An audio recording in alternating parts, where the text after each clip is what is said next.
WGAM. In Manchester and southern New Hampshire, WGAM is the game.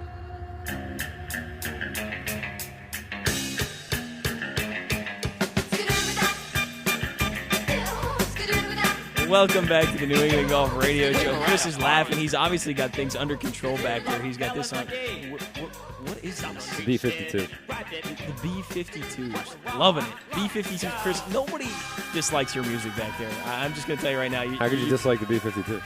You're one of the best guys around on playing lead-in music. Is that what it's called? Lead-in music? Something Rejoinders, beds. Yeah, whatever you want to call it in those radio terms. I don't pay attention to that stuff. I just talk nonsense up here.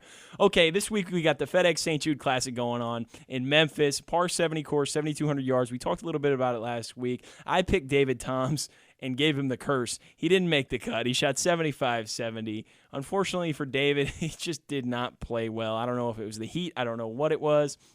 But he just didn't play well, probably because I picked him. A lot of guys I picked this year have withdrawn or not made the cut, and a lot of those things. So maybe I just need to stop picking people so that they don't get that curse.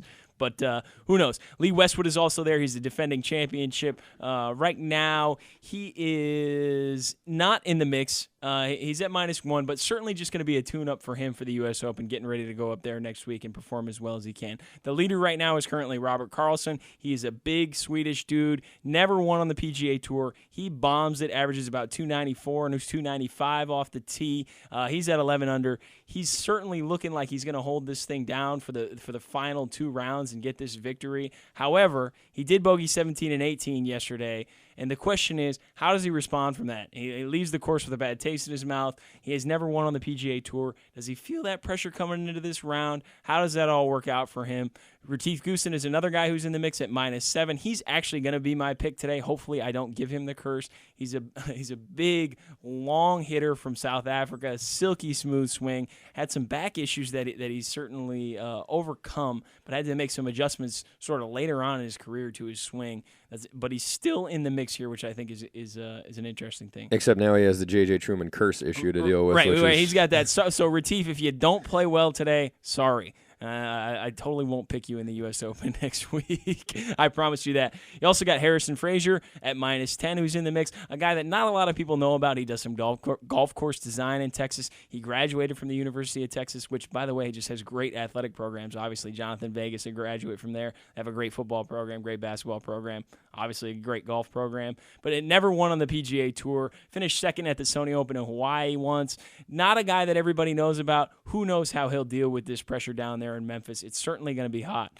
Another guy that's in the mix at -8, John Merrick. He's bounced around a little bit nationwide. PGA Tour actually finished outside the top 125 last year, is battling to get his tour card back, but a solid player that people know. Hits it fairly straight, got a decent short game. Another guy who can certainly contend. And as we said, Lee Westwood at -1, not really in the mix, has a chance to get himself ready to play next week. I'm sure today he'll be focused on hitting shots that he wants to hit at Congressional, using a lot of left to right ball flight, which is the dominant ball flight that helps you at Congressional, and we'll see where he ends up. So I'm taking Retief Goosen. Chris, you got a pick for this one today? We got Karlsson in the mix, like I said. I was going to say, I think I'm going to go with Karlsson. With Karlsson to hold it down, that'll be his first win on the PGA Tour. Interesting guy, had a lot of anger issues early on in his career, has overcome that, seems to be much more calm and at peace with himself. How's a guy with really serious anger problems going to get that far playing golf, in light? You know what I mean? How is that possible? He just has to be ultra talented. That would be my answer to you. I mean, he has just got to be absolutely unbelievably athletically talented and able to fight those demons off. Because, that guy that you play with, that one guy who just gets so mad? Oh, yeah, and it never works out well for that guy. Never. They never shoot a good round. No, and Karlsson has seemed to come over, and so just think about that. He's getting upset shooting bad rounds, every round under 60 this week. I like him. I'm going with my guy, Retief Goosen, also a guy who plays TaylorMade, so I'm going to support Retief in that as well. There you go. Okay, so let's move on to the U.S. Open at Congressional. Like I said, I would be standing up if things weren't blowing up around here. Right now, I am that fired up. If you want to call in right now, 883-9900, I'll give you 2 tickets to the LPGA Futures Tour event at Beaver Meadow. It's called the International Tournament. It's going to happen from July 19th to July 24th, something that we'll certainly cover. 2 free tickets to anybody that calls in and gives us their U.S. Open pick anytime during this segment while I'm talking talking about this. They're going to play at Congressional, as we've mentioned over and over. At the blue course, it's a par 70, 7,200 yards, which, as we always say, doesn't seem like that long for a PGA Tour course. But the rough will be really long and really challenging. Certainly something these guys will be worried about, as we talked about with Dan in our last segment. It's going to be a challenge at Congressional no matter what. As I said earlier, left to right ball flight is something that's predominantly good there. A lot of the holes set up well for those guys that have that left to right ball flight. And some interesting guys that qualified for this. Fred Funk, the former University of Maryland coach, qualified for this U.S. Open, which is great for him. He's certainly a guy that I think can contend there. He hits it ultra straight. He will never find himself in the rough, drives it ultra straight, not overly long, but certainly hits it straight, and is somebody who I'd love to see be in the mix, especially because they love him down there in D.C., an area where I used to live, and I'll tell you, when you talk golf with people down there, Fred Funk is somebody that comes up. Another guy that has a great chance to win this week is Anthony Kim. He won Tiger's tournament, the AT&T, in 2008. He's got experience winning on this golf course. He's comfortable there. Hasn't played well lately. Did not play well this week, but certainly when you have good memories at a golf course, when you have good feelings when you step on the grounds, he's a guy that could be in the mix. Another guy that I know, this is Chris's guy, who the course sets up perfectly for him, and we mentioned this when he won at TPC earlier this year, is KJ Choi. He also won the AT&T at 2007, so he's got good memories there. He's playing well, and he predominantly cuts the ball left to right, which, as I said, benefits him in a variety of ways, in a whole bunch of different holes on that golf course. So I think KJ might be a guy you might want to consider picking this week, Chris. I'm not going to pick him. I don't want to curse him, but it's somebody you love. So we'll see how that goes anyway. We'll see. I'm leaning towards KJ, but I'm still not sure. debate. Chris is still debating about KJ. And the question is that I have for you, Chris, what do these guys need to do to get prepared? A lot of the guys aren't playing this week. Some of them are just a little tune-up like Lee Westwood. Some of them are up there already hanging out in D.C. Maybe they're going to Bogies, which is a great bar in Bethesda, golf bar, unbelievable bar. If you ever have the chance and you're in Bethesda, stop by there. That place is phenomenal. They have Golden Tee everywhere, which is the golf video game. But awesome place. What are these guys doing up there this week to get ready at the U.S. Open, Chris? Playing lots and lots of Golden Tee at Bogies. I don't know. I mean, it's they probably all breathed a pretty big sigh of relief when they heard Tiger's not going to be there. And I bet that took a lot of the spotlight pressure off. It's still the U.S. Open. There's still going to be tons of people watching, and it's still a huge, huge event. But I don't know. I mean, me personally, when I'm getting ready for like a big event or a big show, or I don't play in golf tournaments, that are very important. But when I'm getting psyched up to go do it, I don't get invited to the good ones.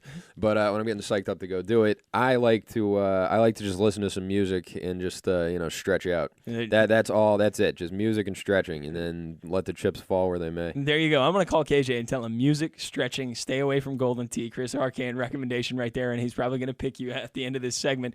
Yeah, I got to agree. I don't know what these guys are doing. And it's interesting that you bring up the point that they breathed a sigh of relief when they heard Tiger wasn't playing. Now, I don't know if a lot of people have that feeling out there anymore. Do they feel like Tiger has this impact on these guys? Are people scared of Tiger still? And I tend to agree with you. I think there's some guys up there this week that are saying, you know what? Tiger won here before. I'm glad he's not here. Yeah. I'm happy. I'm happy he's not here. I don't want him to be here. It gives me an opportunity to get a win. And the field is ultra strong there. Obviously, it's the U.S. Open. It's one of the majors. You know that everybody's going to be there. We got the music on. It feels like we had about 10 minutes today due to the technical difficulties. I'm going to go out on – should I go out on a limb and make a pick here before the tournament actually starts, or should we wait to watch the first 3 rounds and see what happens? Let's make it now. We're going to make a pick now. Ooh, this is going to be a tough one. If I got to go out on a limb and pick somebody, I'm going to go with Rory McIlroy. I think he's going to bounce back and win this U.S. Open. He bombs it off the tee. He can certainly work it left to right. It's something he's been working on over the past couple months. He already had his disaster in a major, and I think he's going to bounce back from that. Chris, you got time for one? KJ, I love it. He picked KJ. KJ, you heard him. Music, relaxation, stretching. Stay away from the Golden Tee. I am fired up for this U.S. Open. I know everybody out there is. So enjoy yourselves. Make sure you're watching the U.S. Open. We'll see you right here next Sunday, 10 a.m. Have a good week, everybody.